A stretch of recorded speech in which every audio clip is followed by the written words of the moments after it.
धूप की कुछ किरणें उस पुराने कस्बे की पथरीली गलियों में फैल चुकी थी। पीली मिट्टी की खुशबू में सुबह की सादगी घुली हुई थी। डाकिया बाबू अपनी खड़खड़ाती साइकिल पर चढ़े हुए गलियों से होकर जा रहे थे। कंधे पर टंगा बैग कुछ भारी लग रहा था, लेकिन उनके चेहरे पर हमेशा की तरह वही सादगी और स्नेह भरी मुस्कान थी। तभी मोड़ पर उन्होंने अम्मा को बैठा देखा। वही झुकी कमर, झुर्रीदार चेहरा और आंखों में एक अधूरी प्रतीक्षा की लौ। डाकिया रुक गया। अम्मा ने जैसे उसे देखा अपनी धुंधलाई ऐनक उतारी, आंचल से उसे धीरे धीरे साफ करने लगी, मानो उस ऐनक से बेटे का चेहरा दिखने वाला हो। बेटा पहले जरा बात करवा दो। उनकी आवाज में उतनी ही मासूमियत थी जितनी किसी बच्चे के खिलौने मांगने में होती है। डाकिये ने थोड़ा धुंधलाते हुए कहा, अम्मा इतना टाइम नहीं रहता मेरे पास कि हर बार आपके बेटे से बात करवाऊं। अम्मा धीरे से मुस्कुराई। बस थोड़ी देर की ही तो बात है बेटा। उसने हार मानते हुए मोबाइल निकाला, नंबर डायल किया और मोबाइल अम्मा की ओर बढ़ा दिया। लो बात कर लो, लेकिन ज्यादा बात मत करना, पैसे कटते हैं।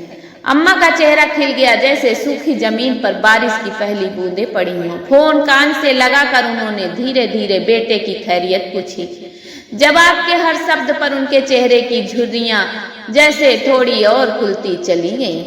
मिनट भर में ही जैसे पूरी जिंदगी जी ली हो। बात खत्म हुई तो डाकिये ने 100 के 10 नोट निकाल कर अम्मा की तरफ बढ़ाए। पूरे 1000 रुपए हैं अम्मा।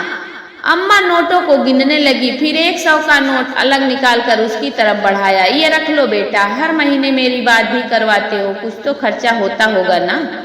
डाकिये ने मना किया। अरे नहीं अम्मा, रहने दीजिए। लेकिन अम्मा ने जिद से उसकी मुट्ठी में नोट थमा दिया और देहरी में लौट गई। डाकिया कुछ कदम ही चला था कि कंधे पर किसी का हाथ पड़ा। मुड़कर देखा तो राम प्रवेश खड़ा था, उसी कस्बे में मोबाइल की दुकान चलाने वाला। भाई साहब, हर महीने आप ये क्यों करते हैं? राम प्रवेश की आंखें उसके चेहरे को टटोल रही थी। डाकिया थोड़ा चौंका। क्या किया मैंने भाई साहब?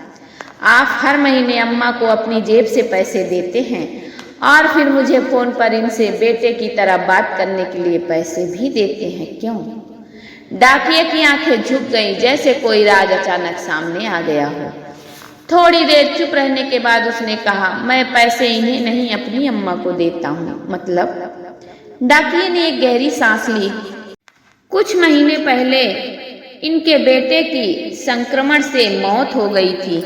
एक चिट्ठी आई थी उसके दोस्त की तरफ से। फिर आपने इन्हें बताया क्यों नहीं? राम प्रवेश ने पूछा। नहीं कर पाया भाई साहब। इन आंखों में हर महीने उम्मीद दिखती है कि बेटा ठीक है और रुपए भेज रहा है। वो उम्मीद तोड़ना नहीं चाहता। लेकिन ये तो आपकी माँ नहीं है। डाकिये की आंखों में नमी थी। मैं भी हर महीने अपनी अम्मा को 1000 रुपए भेजता था। अब वो नहीं रही। शायद इन अम्मा के जरिए मैं अब भी अपनी माँ को कुछ भेज रहा हूँ। राम प्रवेश की आंखें भर आई। जिस अम्मा को वो हर महीने फोन पर बेटा बनकर हाँ अम्मा मैं ठीक हूँ कहता था, आज उसका झूठ भी सच लगने लगा था। उस झूठ में एक बेटे की आत्मा थी। कुछ रिश्ते खून से नहीं, करुणा से बनते हैं। इस कहानी में भावनाओं की जो नदी बहती है उसमें पाठक का मन भीग जाता है। यह सिर्फ एक बूढ़ी माँ की नहीं, हर उस माँ की प्रतीक्षा की कहानी है जो बस एक आवाज के लिए जीती है।